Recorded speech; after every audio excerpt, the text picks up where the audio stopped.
Olá pessoal, sejam muito bem-vindos à quarta e última aula da disciplina Sistemas Eletroeletrônicos.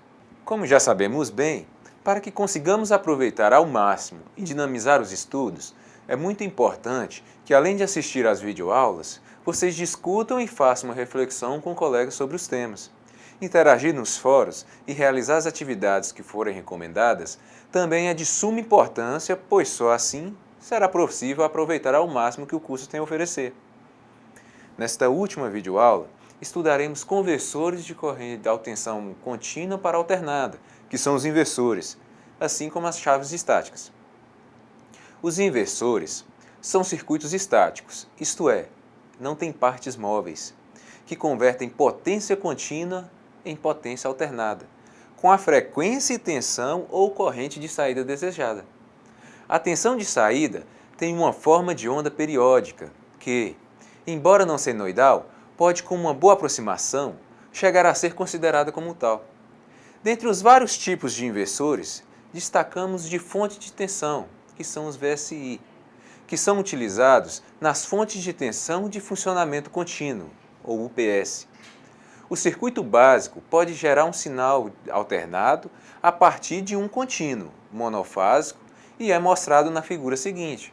Os inversores, a chave S1 e S2, ligam e desligam a fonte contínua à carga de modo alternado, o que produz uma forma de onda retangular de tensão alternada. O circuito anterior é chamado de inversor de meia ponte, por ter apenas dois elementos chaveadores. Uma vez que as chaves têm terminais positivo e negativo, a combinação das duas chaves fornece os quatro estados mostrados na próxima figura. Quando os estados 1 e 3 são repetidos de maneira alternada, uma tensão de onda quadrada é gerada na carga, como mostra a figura A. Se os estados 2 e 4, que fazem a tensão na carga ficarem zero, são usados, obtém-se uma onda integral, ou forma de onda quase quadrada, como pode ser observado na figura B. Pois bem, agora, como será o funcionamento de inversores monofásicos? A figura a seguir mostra um inversor monofásico com carga RL, que usa SCRs como chaves. A tensão de saída é uma forma de onda retangular, com um ciclo de trabalho de 50%. A forma de onda da corrente na saída tem forma exponencial. Vejamos. Quando a tensão de saída for positiva, a corrente crescerá exponencialmente. Durante o ciclo seguinte, quando a tensão de saída for negativa, a corrente cairá também exponencialmente. A função dos diodos de retorno é fornecer um caminho de volta para a corrente de carga, quando as chaves estiverem desligadas. Logo, após o SCR2 e SCR3 passarem para o estado de desligado em T0, por exemplo, os diodos D1 e D4 irão ligar. A corrente de carga começará em um valor negativo e crescerá exponencialmente a uma taxa dada pela constante de tempo da carga. A fonte de corrente contínua, nesse período, é invertida e flui de fato para uma fonte contínua. Quando a corrente na saída chega a zero, D1 e D4 passam para o estado desligados e SC1 e SCR4 para o estado ligado. A corrente continua a crescer e alcança o valor máximo em T igual a T dividido por 2, quando SCR1 e SCR4 passam para o estado de desligado. A tensão na saída se inverte, mas a corrente na saída continua a fluir na mesma direção. A corrente na saída somente pode fluir através dos diodos D2 e D3, que ligam a fonte contínua à carga, o que gera tensão inversa. A energia armazenada no indutor retorna à fonte contínua e a corrente na saída agora cai de seu valor máximo e chega a zero. Logo que a corrente de carga parar, SCR2 e SCR3 podem conduzir para fornecer potência à carga. A corrente alcança seu valor máximo negativo em T igual a T e o ciclo se repete. É importante entendermos ainda a forma de onda da fonte de corrente do indutor. Fica positiva quando as chaves conduzem e quando há potência entregue pela fonte, mas se torna negativa quando os diodos conduzem e quando há potência absorvida pela fonte. Já sobre as chaves estáticas, podemos dizer que elas comutam a potência para a carga, liga e desliga, mas não a modifica em nenhum outro aspecto. A característica duplamente estável dos dispositivos semicondutores, como os tiristores, isto é, a existência de dois estados estáveis, condução e não condução, sugere que esses dispositivos podem ser usados como chaves sem contatos. Vejamos. As aplicações no campo de chaveamento estático incluem as chaves liga-desliga, disjuntores, relés de estado sólido, contactores e outros semelhantes. Um caso típico de operação de uma chave estática é a aplicação de tiristores no chaveamento de uma carga, como pode ser observado na figura abaixo. Fazendo uma comparação com relés eletromecânicos, percebe-se que uma chave semicondutora oferece diversas vantagens em relação aos relés eletromecânicos e outros tipos de dispositivos mecânicos de chaveamento. Mas para comprovarmos, vamos falar um pouco sobre esses relés eletromecânicos. Na imagem abaixo é apresentada a estrutura simplificada de um relé eletromecânico.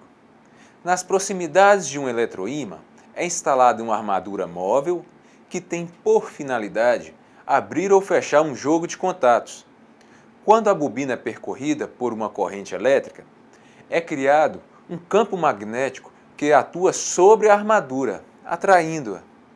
Nesta atração, ocorre um movimento que ativa os contatos, os quais podem ser abertos ou fechados.